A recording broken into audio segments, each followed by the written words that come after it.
नमस्कार। कभी सोचा है कि जब किसी का दिल अचानक काम करना बंद करने लगता है तो उस बेहद नाजुक लम्हे में डॉक्टर्स क्या करते हैं? देखिए, ये कोई अंदाजे का खेल नहीं है। उनके पास एक बहुत ही सटीक 8 कदमों वाली जीवन रक्षक योजना होती है। चलिए देखते हैं कि ये योजना कैसे काम करती है। तो सवाल ये है कि जब शरीर का सबसे जरूरी इंजन यानी हमारा दिल अचानक हाँफने लगे तो उसे बचाने का प्रोटोकॉल क्या है? आइए उन 8 सबसे जरूरी कदमों को समझते हैं जो डॉक्टर्स फौरन उठाते हैं।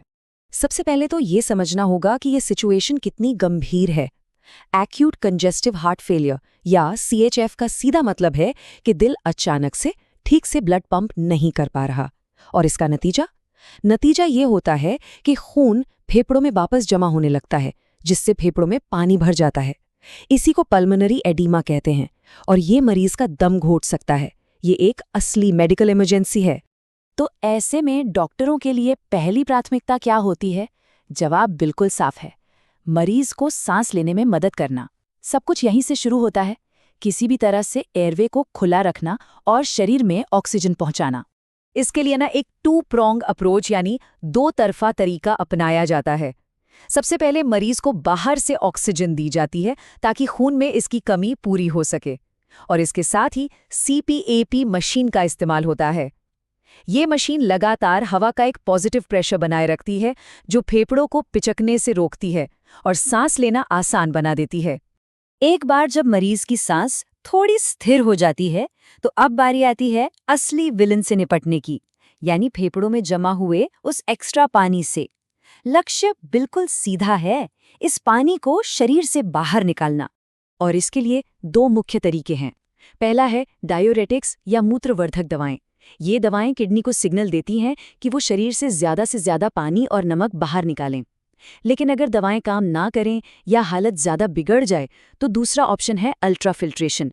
इसमें एक मशीन बिल्कुल डायलिसिस की तरह सीधे खून से ही एक्स्ट्रा पानी को फिल्टर करके बाहर निकाल देती है। ठीक है, तो अब मरीज सांस ले पा रहा है और फेफड़ों से पानी भी निकाला जा रहा है। अब फोकस उस दिल पर आता है जो पहले से ही बहुत ज्यादा मेहनत कर रहा है। अब हमें उसका बोझ कम करना होगा। ये काम किया जाता है वेसोडाइलेटर्स जैसे कि नाइट्रेट्स की मदद से। ये दवाएं क्या करती हैं? ये खून की नसों को चौड़ा कर देती हैं। इसे ऐसे समझिए जैसे ट्रैफिक जाम कम करने के लिए हाईवे को चौड़ा कर दिया गया हो। जब नसें चौड़ी हो जाती हैं तो ब्लड प्रेशर कम हो जाता है और दिल को खून पंप करने में कम जोर लगाना पड़ता है। इसी स्टेज पर ओपिएट्स का भी इस्तेमाल किया जा सकता है और इसका मकसद दोहरा है। एक तरफ तो ये मरीज की घबराहट और सांस फूलने के उस भयानक एहसास को कम करता है, और दूसरी तरफ इस दिमागी शांति से खून की नसें भी रिलैक्स होती हैं, जिससे दिल का बोझ और भी घट जाता है। मतलब ये शारीरिक और मानसिक दोनों तनाव को कम करता है। लेकिन क्या होगा अगर इन सभी कोशिशों के बावजूद मरीज की हालत में सुधार ना हो? यहीं पर इलाज का सबसे एडवांस्ड और इंटेंसिव लेवल आता है, जिसे एडवांस्ड कार्डियक सपोर्ट कहते हैं। इसमें सबसे पहले आते हैं आयनोट्रोपिक एजेंट्स।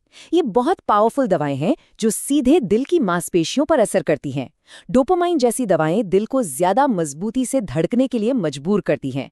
आसान भाषा में कहें तो ये एक कमजोर दिल को सीधे पंपिंग पावर का बूस्ट देती हैं। और अगर ये दवाएं भी काम ना करें तो आखिरी विकल्प है मैकेनिकल सपोर्ट। ये इस पूरे प्रोसेस का शिखर है।